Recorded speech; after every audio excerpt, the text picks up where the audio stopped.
स्वागत है आपका द हिंदू न्यूज़पेपर डिस्कशन में।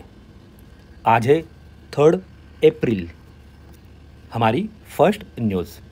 ये इशू ऑलरेडी हमने 2-3 बार कवर किया है, जहाँ पे स्टेट लेजिस्लेटिव असेंबली या लोकसभा, राज्यसभा और एंटी डिफेक्शन लॉ, इसके अंडर में जो चेयरमैन हो या स्पीकर हो, वो कितने समय में एंटी डिफेक्शन लॉ पे अपना डिसीजन दे सकते, ये इशू इसी बात को कवर कर रहा है।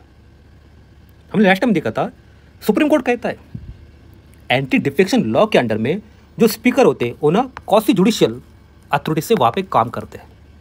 तो क्या सुप्रीम कोर्ट के पास पावर है वो स्पीकर को कह सकते हैं सर आप अपना टाइम पे डिसीजन दीजिए? तब उन्होंने कहा नहीं, एक कॉन्स्टिट्यूशनल बॉडी किसी अदर कॉन्स्टिट्यूशनल बॉडी को जो क्वासी जुडिशियल में काम करती है अथॉरिटी के अंडर में, उनको वो नहीं कह सकते कि आप स्पेसिफिक टाइम में अपना डिसीजन दीजिए। तो कोर्ट ने कहा, सुप्रीम कोर्ट ने, आप ना रीजनेबल टाइम में अपना डिसीजन दीजिए। अब रीजनेबल टाइम क्या हो सकता है ये कोर्ट ने नहीं बताया। आज की न्यूज़ इसी बात को कवर करते हैं। अब सुप्रीम कोर्ट आगे क्या कहता है उस पर क्वेश्चन बन सकता है, या फिर इस पे मेंस का क्वेश्चन बनता है, anti defection law and speaker या चेयरमैन की पावर। अब चलते हैं आगे। यह है जकरंडा ट्री। जब भी विंटर खत्म होते है और समर सीजन शुरू होने लगता है, तब ये जकरंडा ट्री के जो फूल है ये ना इसमें बाहर आ जाती है। हो सके यहां से प्रीलिम का क्वेश्चन बने। कहीं कहीं क्या हो रहा है, समर आने से पहले ही, जस्ट उसके खुद बहुत पहले, ये ट्री ना ग्रो करना शुरू करी है, इसके फूल आने शुरू हुए। ये शो करता है क्लाइमेट चेंज कितनी तेजी से बढ़ रहा है। हो सके अगर मेंस का क्वेश्चन आता है। अब आते हैं हमारी सेकंड न्यूज़ पे। हम देखेंगे जकारांडा ट्री को।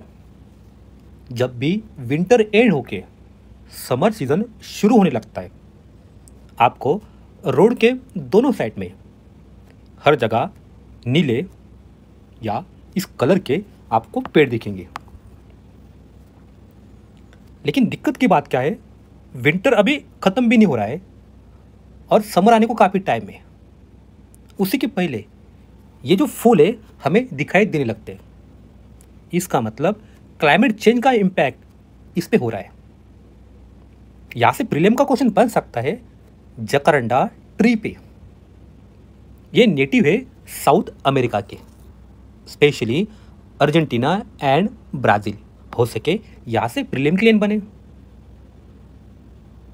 इसका जो पर्पल फ्लावर होता है ये काफ़ी अच्छा होता है और टिपिकली ब्लूम करते स्प्रिंग में या अर्ली समर में।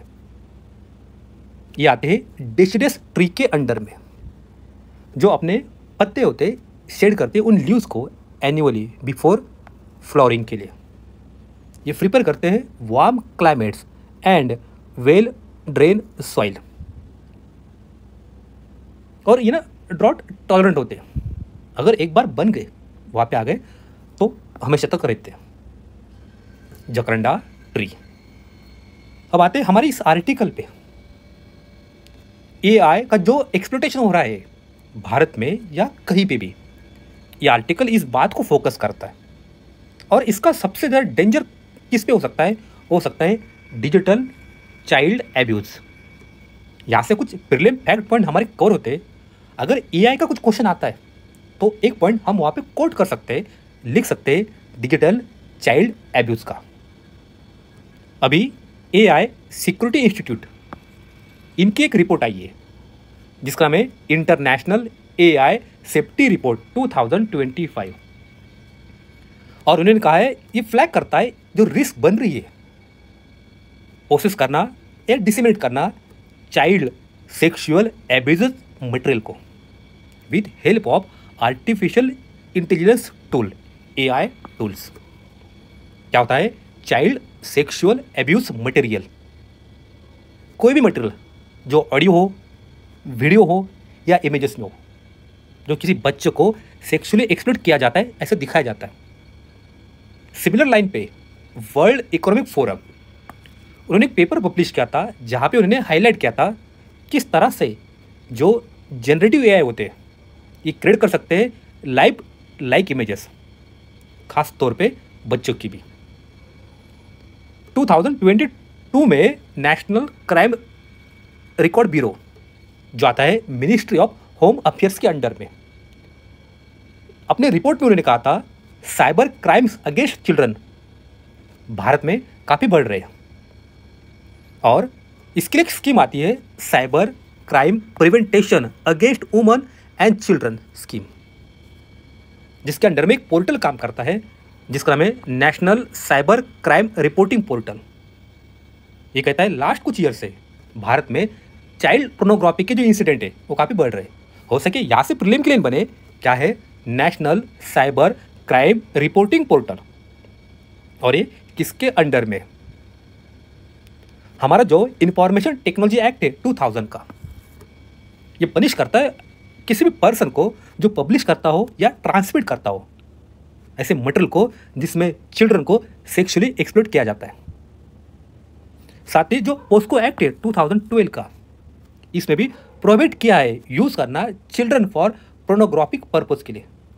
अगर आप स्टोर करते हैं चाइल्ड पोर्नोग्राफी किसी भी फॉर्म में, आप उसको देखो ना देखो, अगर आपके पास स्टोर है जिसमें चाइल्ड को सेक्सुअली ग्रेटिफिकेशन दिखाया जा रहा है तो ये तो एक क्राइम है पोस्को एक्ट के अंडर में। अभी जो भारतीय न्याय संहिता है इसमें पेनलाइज किया है सेल करना, डिस्ट्रीब्यूट करना और पब्लिक एग्जीबिशन करना ऑब्ससीन मटेरियल्स को। पर दिक्कत की बात क्या है, जितने भी लॉज हमारे पास है इसमें कहीं भी मेंशन नहीं है AI generated child sexual exploit material का जो डील कर सके इस इश्यू को। तो यहाँ पे कुछ सॉल्यूशन राइटर देना चाहते हैं। ये कहते हैं आज की जो हमारी लेजिस्लेटिव एंड पॉलिसी फ्रेमवर्क है आप इसको स्ट्रिक्टली इंप्लीमेंट कीजिए। नेशनल ह्यूमन राइट कमीशन ने एक एडवाइजरी इश्यू की थी जिन्होंने कहा था चाइल्ड पोर्नोग्राफी में जो पोस्को एक्ट के अंदर मेंशन है वहां पे आप एक कीवर्ड ऐड कीजिए, फ्रेज ऐड कीजिए CSAM का, चाइल्ड सेक्सुअल एब्यूज मटेरियल का, और उसकी डेफिनेशन बढ़ा दीजिए। जो टर्म है सेक्सुअली एक्सप्लिट अंडर IT एक्ट जो डिफाइन करता है एनेबल रियल टाइम आइडेंटिफिकेशन और ब्लॉक करना चाहिए उस मटेरियल को। थर्ड आता है जो डेफिनेशन है प्लेटफॉर्म की इंटरमीडिएट की अंडर IT एक्ट, जैसे हो वर्चुअल प्राइवेट नेटवर्क हो या वर्चुअल प्राइवेट सर्वर हो या कोई क्लाउड सर्वर हो, आप उन पे लायबिलिटी इशू कर दे, इम्पोज कीजिए। अगर कुछ कल हो जाता है ये जिम्मेदारी आपकी भी रहेंगी। हमें कुछ स्टैट्यूटरी अमेंडमेंट करना चाहिए जो इंटीग्रेट कर सके इस रिस्क को जो आ रही है टेक्नोलॉजी के एडवांसमेंट की वजह से। और यूनाइटेड नेशन का एक ड्राफ्ट कन्वेंशन है जिसका नाम है countering the use of information and communication technology for criminal purposes. ये आता है यूनाइटेड नेशन जनरल असेंबली के अंडर में। हमें इस पे ध्यान देना चाहिए, इसको एडॉप्ट करना चाहिए, हो सके यहाँ से प्रीलिम के दिन बने। अब चलते हैं आगे। अब आते हैं हमारी इस न्यूज़ पे। हम चलेंगे नॉर्थ सेंटिनल आइलैंड पे जो आता है अंडमान आइलैंड के अंदर में, Andaman and Nicobar islands, north sentinel island.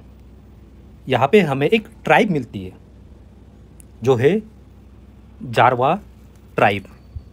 यहाँ से प्रीलिम का क्वेश्चन बन सकता है। ये आदिम जनजाति अपने क्षेत्र में सुरक्षित है, किसी भी एक्सटर्नल पर्सन को यहाँ पे जाना अलाउड नहीं है, चाहे वो इंडियन हो या कोई फॉरेनर हो। नॉर्थ सेंटिनल आइलैंड, यहाँ से मैपिंग का क्वेश्चन ज्योग्राफी में बन सकता है, साथ ही ट्राइब का क्वेश्चन कल्चर में बन सकता है या फिर सोसाइटी में बन सकता है। यहाँ पे हो सके 4 ट्राइब के नाम हो और वो कहाँ पे मिलते हो, ऐसा क्वेश्चन आ सकता है। अब आते हैं एक PYQ पे। ये क्वेश्चन आया था 2022 के CAPF असिस्टेंट कमांडेंट एग्जाम में। क्वेश्चन कहता है which of following sets of nations are members of BIMSTEC initiative. 1997 में एक बैंकॉक डिक्लेरेशन हुआ था जिसमें डिसाइड किया था जितने भी कंट्रीज आती है जो अटैच करती है बे ऑफ बंगाल को, हम मिलकर काम करेंगे डिफरेंट सेक्टर में, जिसमें सपोर्ट करेंगे टेक्नोलॉजी एंड इकोनॉमिक कोऑपरेशन में। तो उन्होंने मिलकर बनाया BIMSTEC, bay of Bengal initiative for multi sectoral technical and economic cooperation. इसके टोटल 7 मेंबर कंट्रीज है, जैसे Nepal, Bhutan, Bangladesh, India, Thailand, Myanmar and Sri Lanka. और एक बात इसमें ये भी मेंशन है, 2 कंट्री नेपाल एंड भूटान दोनों लैंड लॉक कंट्री है, पर अपना सारा ट्रेड ये फॉलो करते हैं बे ऑफ बंगाल से, तो इनको भी यहाँ पे जगह मिली है। क्वेश्चन बन सकता है, क्या बिम्स्टेक के सारे मेंबर कंट्री की सीमाएं इंडियन बे ऑफ बंगाल से लगती है? नहीं लगती है, बाकी लगती है, लेकिन नेपाल से और भूटान से नहीं लगती। और हो सके इस पे GS2 में मेंस में क्वेश्चन बने, national multinational institutions and forum, ये एक दूसरे को सपोर्ट करेंगे। इनका ऑब्जेक्टिव है सपोर्ट करना रैपिड इकोनॉमिक डेवलपमेंट के लिए। सबका कुछ कॉमन इंटरेस्ट होगा, मिलके काम करेंगे। हम काम करेंगे इंटरनेशनल एंड रीजनल ऑर्गेनाइजेशन में। हम हटा देंगे या इरेडिकेट करेंगे पॉवर्टी को from bay of Bengal region से। हम इस्टेब्लिश करेंगे मल्टी डायमेंशनल कनेक्टिविटी को, प्रमोट करेंगे सिनर्जी अमॉन्ग कनेक्टिविटी फ्रेमवर्क के लिए। और क्वेश्चन देखते हैं, कौन सा सेट है नेशन का जो मेंबर्स है बिम्स्टेक का? बांग्लादेश, भूटान, नेपाल, इंडिया, श्रीलंका, ये तो है उसमें, पर उन्होंने कहा है एक सेट पूरा, हमें चाहिए 7 मेंबर्स। इसमें 7 नहीं है, इसको हटा देंगे। सेकंड आता है बांग्लादेश है, भूटान भी है, नेपाल यस, इंडिया है, श्रीलंका वो भी है, थाईलैंड ये भी है, एंड म्यांमार ये भी है। ये ऑप्शन बन सकता है। थर्ड आता है बांग्लादेश, भूटान, नेपाल, इंडिया, श्रीलंका, मालदीव नहीं आता बे ऑफ बंगाल में, इसको तुरंत हटा देंगे। और लास्ट ऑप्शन में Bangladesh, Bhutan, Nepal, India, Myanmar, Sri Lanka and Indonesia, इनको भी हटा देंगे। तो इसी पे आज एक न्यूज़ आई है, यहाँ पे ना एक बैंकॉक में मतलब थाईलैंड में बिम्स्टेक का समिट हो रहा है। हमारे प्यारे प्राइम मिनिस्टर जी उस समिट को अटेंड करने बैंकॉक गए। यहां से हमें एक समझ आता है, काठमांडू आता है नेपाल में। यहाँ पे ना बिम्स्टेक का सेक्रेटरीट है, सचिवालय है। हो सके यहाँ से प्रीलिम क्लियर बने। और जो थीम है इस बार की, थीम पे प्रीलिम में क्वेश्चन बन सकता है। थीम कहती है प्रॉस्परियस, रिजिलियंट एंड ओपन बिम्स्टेक। और यहाँ पे हम अडॉप्ट कर सकते हैं एक डिक्लेरेशन को जो 5th बिम्स्टेक समिट में हमने लिया था। शायद मैंने यहाँ पे कुछ गलत बोला होगा। बिम्स्टेक का सीक्रेट आता है ढाका में, ढाका आता है बांग्लादेश में। और हो सकता है अभी जो समिट चल रहा है वहाँ पे ना हम एक मैरीटाइम ट्रांसपोर्ट कॉर्पोरेशन को साइन करें, एक अग्रीमेंट को। 2022 में बिम्स्टेक ने एक चार्टर को अडॉप्ट किया था कि किस तरह से हम रूल्स, रेगुलेशन और कॉर्पोरेशन करेंगे एक दूसरे को। हो सके इस चार्टर पे क्वेश्चन बने। अब आते हैं हमारी लास्ट न्यूज़ पे। गवर्नमेंट ने एक पॉलिसी अभी बनाई है जिसका नाम है domestically manufacture iron and steel product policy 2025। हम बाहर से ना इंपोर्ट कम करेंगे स्टील का, और हम चाहते हैं जो डोमेस्टिक हमारा मार्केट है स्टील का उसमें स्टेबिलिटी आ जाए। जिसमें कहा गया है गवर्नमेंट के जितने भी कॉन्ट्रैक्ट हो सारे कॉन्ट्रैक्ट को फुलफिल करना चाहिए डोमेस्टिक मिल से। इसमें हमने एक ऐड किया है रेसिप्रोकल क्लॉज, मतलब किसी अदर कंट्री में अगर कोई गवर्नमेंट का टेंडर हो वहाँ के, और उस टेंडर में अगर इंडियन कंपनी को पार्टिसिपेट नहीं किया जाता है या अलाउ नहीं किया जाता है तो उस कंट्री के कंपनीज को, स्टील की कंपनीज को भारत के किसी टेंडर में अलाउ नहीं किया जाएगा। तो सारे मिनिस्ट्रीज, डिपार्टमेंट और उनके जितने एजेंसीज हो उन्हें प्रायोरिटाइज करना चाहिए आयरन को एंड स्टील प्रोडक्ट को जो मैन्युफैक्चर हो भारत में ही, जिसमें आते हैं फ्लैट रोल स्टील, बार, रोड्स, रॉड्स या फिर रेलवेज मटेरियल्स। और वो मटेरियल होने चाहिए मेल्ट एंड पोर कंडीशन में, मतलब जिसको ना मेल्ट इंडिया में किया जाए और सॉलिडिफाइड भी इंडिया में ही किया जाए। हमें यहाँ पे कीवर्ड मिलता है ग्लोबल टेंडर इंक्वायरीज, GT।